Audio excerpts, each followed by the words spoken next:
আরে ভাই রে ভাই, কি বলবো। আসলে এই লোকটাকে আমি যতই দেখি ততই আমার কাছে ভালো লাগে। আসলে সেদিন আমি এই লোকটার বাসায় বেড়াতে গেছিলাম, মানে ঘুরতে গেছিলাম বিকেল বেলা। তো যাওয়ার পরে কিছুক্ষণ আমি ওনার ঘরে বসলাম। বসার পরে কিছু কথাবার্তা বললাম। বলার পরে উনি হঠাৎ করে উঠলো, ওইটা বলল, চলেন ভাই বাজারে যাই। আমি বললাম, কেন ভাই? আসেন না, চলেন ঘুরে আসি বাজার থেকে। গেলাম।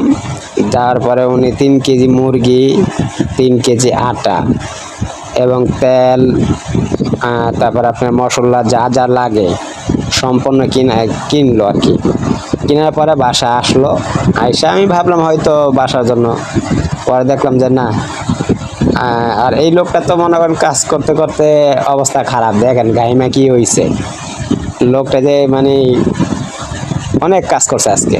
ঠিক আছে, দেখেন এই লোকটাকে দেখেন একটু। আর উনি আহ, আহ, আসলো বাসায়, এসে এগুলা কাটলো, কাইটা চুলা এগুলা বানালো। হ্যাঁ, কাইটা আপনার কি গ্রিল, মানে হোটেলে যে গ্রিল বানায় গ্রিলের মতো মুরগিগুলো ভাজলো, ভাইজা বানাইলো। তারপরে কি করলো, রুটি বানাইলো। আটা সিদ্ধ করলো, পানি গরম করে আটা সিদ্ধ করলো, সিদ্ধ কইরা তারপরে ওটা রুটি বানাইলো।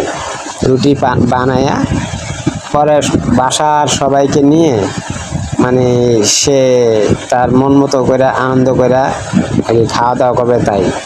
তা আমি এত কিছুটা ভাবি নাই, ভাবলাম হয়তো নিজের বাসার জন্য বানাইতেছে। আর দ্বিতীয়ত আমরাও মনে করেন যে ওই গেছি, যে চলে যাবো পরে। তো এখন মনে করেন আমি যখন চলে যেতে চাচ্ছি, তখনকার সে আমাকে যেতে দিচ্ছেন না, বলছে ভাই দাঁড়ান, যায়েন না, এগুলো তো আনছে আপনাদের জন্য। এই দেখেন, এই যে রুটি বানাইতেছে। তো মনে করেন যে বসাইলো, আমাকে বসায় রুটি মুটিও বানাইলো সুন্দর করে। দেখেন একবার মেয়ে মানুষের মতো কাজ করে উনি। উনি এমন কোনো কাজ নাই যে উনি পারে না। ঠিক আছে, আমি সব কাজ জানি ওনার কাছে, যে এমন কোনো কাজ নাই যে সে না পারে আর সে না করতে জানে, কোনো কাজের সে না বলে না। ঠিক আছে। তারপরে মনে করেন রুটি বানানো হইলো, সবাই ডাক দিল, খাইলো। খাওয়ার পরে মনে করেন যে এই সব কিছু ধোয়া পাকলা করলো। পরে মনে করেন যে বুঝলাম যে বুঝলাম যে এটাই, যে সে সবারই নিয়ে ভাগ করে এটা খাইলো। বুঝলাম যে সে আনন্দ করলো। ঠিক আছে, দেখেন তার রুটি বানানোটা দেখেন।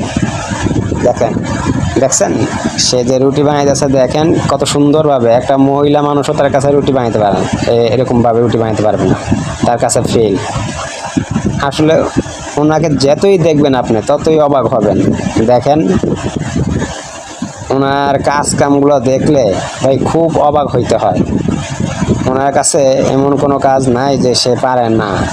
আসলে উনি একজন সরকারি চাকরি করে আপনার ক্যান্টনমেন্টে। আর সে খুব একটা ভালো লোক, তার মতো লোকই হয় না ভাই। ওনার সাথে যারা চলাফেরা করে তারা জানে ওনার বিষয়। আর উনি কখনো কারোর সাথে মানে মন খারাপ করে কথা বলে না। উনি সবার সাথেই মিলামিশা চলে, মানে উনি কারোর সাথে অহংকারী জিনিসটা দেখায় না। ঠিক আছে। তো আপনারা দেখেন যে ওনার কাজটা কেমন লাগলো আপনাদের কাছে। যদি ওনার কাজটা আপনাদের কাছে ভালো লাগে বা আপনাদের কাছে খারাপ লাগে, তাহলে কমেন্ট করে জানাবেন।